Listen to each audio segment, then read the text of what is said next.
আমি গভীরভাবে চিন্তা করে দেখেছি, যারা বিপদে পড়ে, যাদের অসুবিধা হয়, যারা সময়কে টেনে ধরতে পারে না, যাদের জীবনে লাঞ্ছনা হয়, গঞ্জনা হয়, জেল হয়, জুলুম হয়, এটা একটা সময় পরে অটোমেটিক ঠিক হয়ে যায়।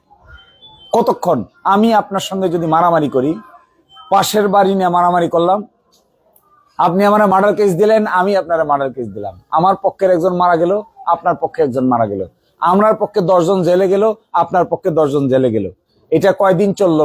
কেস 2 মাস, 4 মাস, 6 মাস জেল কাটলাম, 8 মাস জেল কাটলাম, বেল পেয়ে আসলাম। অপর পক্ষ কি করলো? 4 মাস 6 মাস জেল কাটলো, সেও বেল পেয়ে আসলো।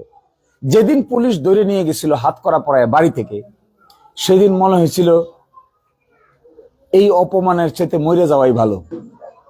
আর যেদিন বেল পেয়ে জেল থেকে বাইরে আসলাম, সেদিন মনে হয়েছে জেল থেকে দুনিয়ার জীবনটা, মুক্ত জীবনটা যে কত আনন্দের। সেদিন কিন্তু আর প্রথম দিন যেভাবে হাত করা পড়াইছিল, মন খারাপ হয়েছিল, সেই মন খারাপ আর নাই। বের হয়ে আসার সময় উৎফুল্ল ভাব, এতই উৎফুল্ল ভাব, নতুন জীবন ফিরে পাইছে। ফলশ্রুতিতে একটা কথা বলার জন্য আমি বলছি, এই দাদার বক্তৃতার কারণে, সুখ দুঃখ যা কিছুই আসে না কেন, ভালো মন্দ যা কিছুই ঘটে না কেন, জেল জুলুম যা কিছু করা হয় না কেন, এ সব কিছু হলো সাময়িক কিছু সময়ের জন্য কিছু বঞ্চনা। শেষ পর্যন্ত কিন্তু কারোই বঞ্চনা থাকে না। এটা আমরা বুঝতে পারি না দেখে সাময়িক উত্তেজনায় ভুগি। এই বঞ্চনার জায়গায় যদি আপনি কোনো মানুষের বিপদ নিয়ে টিটকারি করেন, তাহলে অপেক্ষা করতে হবে এইরকম বিপদ সময়ের ব্যবধানে আমার আপনার জিন্দেগিতেও আসবে। শুধু অপেক্ষার পালা, শুধু সময়ের পালা। ফলে আমি গভীরভাবে চিন্তা করে দেখেছি, মানুষের বিপদ নিয়ে টিটকারি করতে হয় না, মানুষের অসম্মান নিয়ে মজা পাইতে হয় না, মানুষকে অশ্রদ্ধা করে সুখী হইতে হয় না, মানুষকে নির্যাতন করে নিজে প্রশান্তি পাইতে হয় না। এই রাস্তা যদি আমি ধরি আর এই রাস্তা আমি করি আর রাস্তায় আমি হাঁটি, আমি একেবারে 100% নিশ্চিত এমন একটা সময় আসবে যখন আমার বিপদ আপদ, আমার অসুবিধা নিয়েও মানুষ টিটকারি করবে। কঠিন বিষয়। ফলে এই সমাজ কি করে ঠিক হবে? তাহলে এই সমাজে কাজ কি আমাদের? এই সমাজে কাজ তো কারো বিরুদ্ধে প্রতিশোধ প্রবণ হওয়া নয়। এই সমাজের কাজ হলো সমাজের মানুষদের মধ্যে এমন বন্ধন তৈরি করা যেন আমরা একে অন্যের সাথে মিলেমিশে বসবাস করার পরিবেশ তৈরি করতে পারি। তা যদি করতে না পারি, কেউই বাঁচবো না, কেউই বেশি দূর যেতে পারবো না। ফলে আমি আমার গ্রামের মানুষের প্রতি দরদের জায়গাটাকে আমি এইভাবে দেখি। ঠিক আছে, মেম্বার সাহেব, চেয়ারম্যান সাহেব, উপজেলা চেয়ারম্যান সাহেব জেলে গেল, কয়দিন থাকলো? 2 মাস, 4 মাস, 6 মাস, 8 মাস, 1 বছর, এরপর তো বিল হয়ে যাবে। এরপর তো আসবে, এসে ওই বাড়িতেই থাকবে যে বাড়ির পাশে আমি থাকি, ওই বাড়িতেই বসবাস করবে যে বাড়ির পাশে আমার বসবাস। তাহলে জেল খাটিয়ে কি করলাম? আমি কি জিদবুত কমালাম না বাড়ালাম?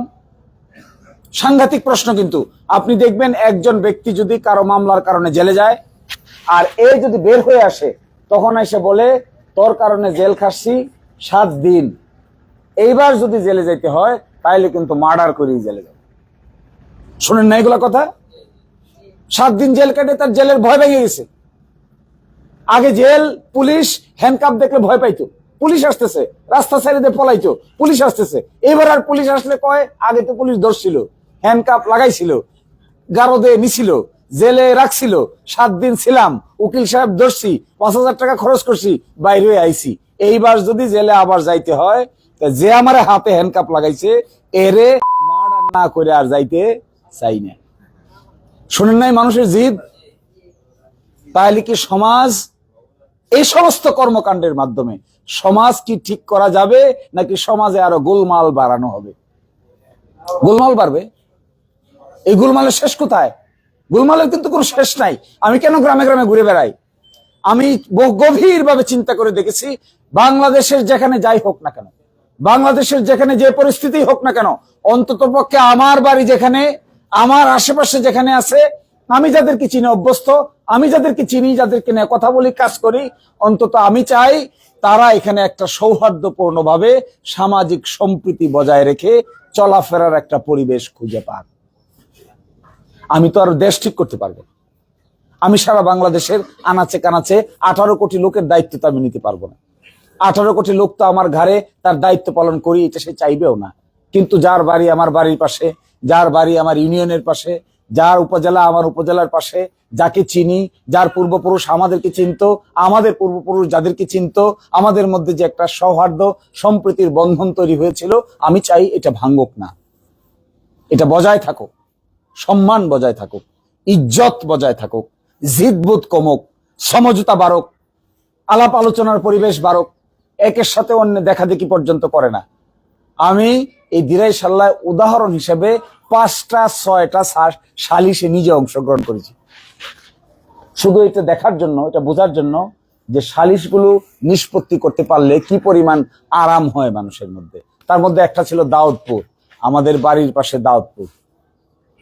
40 বছর থেকে মারামারি করতেছে 20-30 বিঘা জমি নিয়ে। দাউদপুরের লোকদের এই জমি দরকার, গুচ্ছগ্রামের লোকেরা এই জমি দিবে না।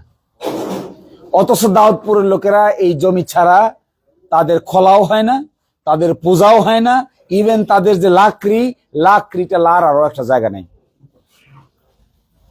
তো আমি দেখলাম কেন এটা হয় না, কেন পারে না। এরা মিলেমিশে বসবাস করে।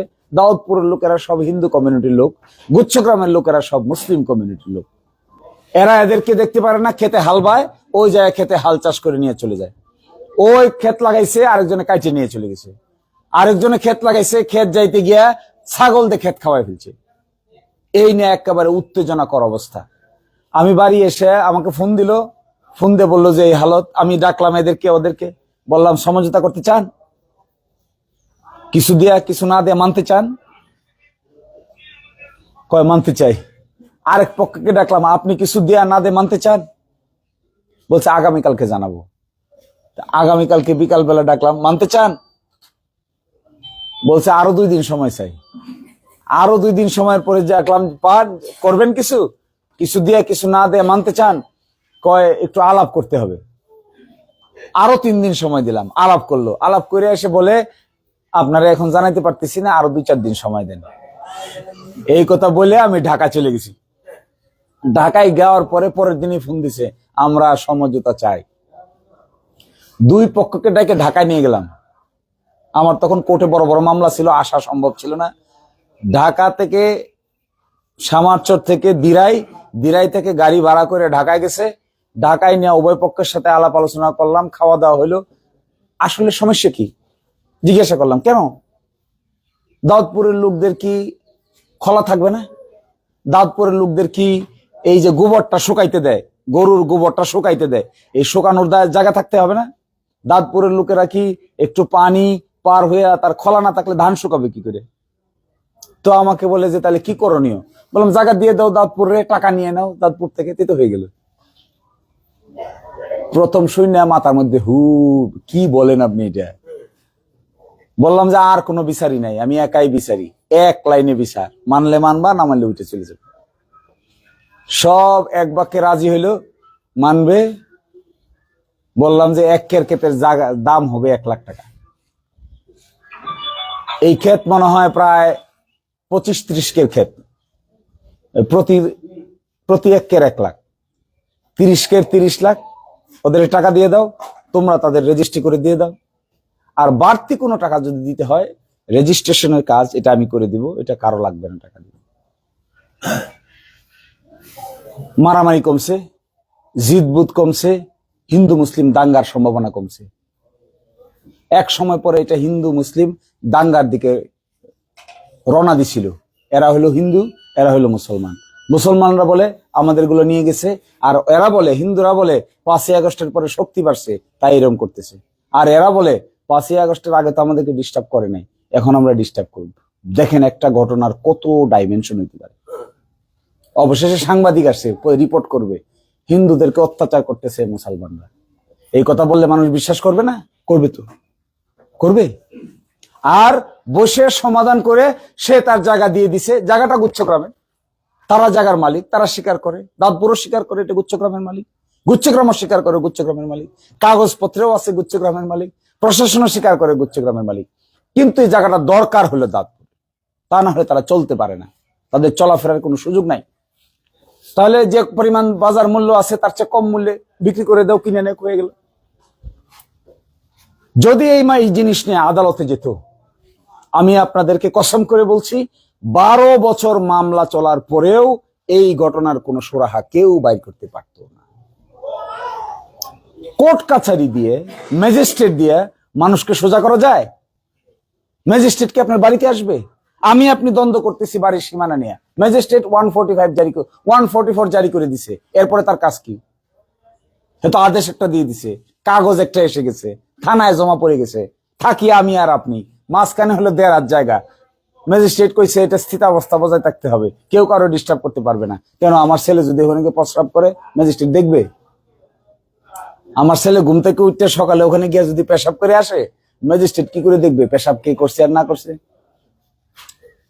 আমার ওয়াইফ যদি এখানে বিকাল বেলা রান্না বাড়া শেষ করে যত ময়লা আবর্জনা আছে এটা যদি এখানে ফালাই দেয়, ওইটা পুলিশ কি করবে? ওসি, সাল্লা থানার ওসি আর দিরাই থানার ওসি কি করবে? কে ময়লা ফালাইতেছে এটা চেক করবে? এটা তার কাম। তাহলে কি বোঝা গেল? তাহলে বোঝা যাচ্ছে গ্রাম গঞ্জের এই সমস্ত সূক্ষ্ম সমস্যা আসলে পুলিশ, এসপি, ম্যাজিস্ট্রেটের কাজ না। এগুলো সমাধানের একমাত্র উপায় হলো মানুষের মধ্যে আলাপ আলোচনা করে সম্প্রীতির ভাব বজায় রাখা।